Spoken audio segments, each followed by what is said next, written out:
Em chưa biết đừng đi để con biết hả đấy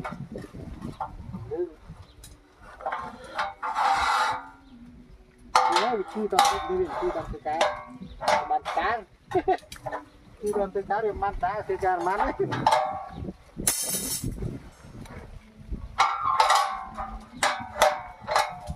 giờ nó chỉ kế trong ban đầy chứ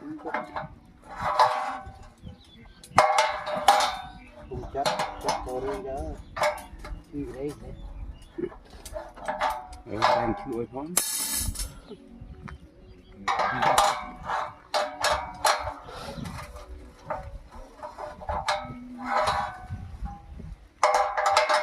em mua trên chốt đít mấy bốn thôi nó hai chốt đít rồi biết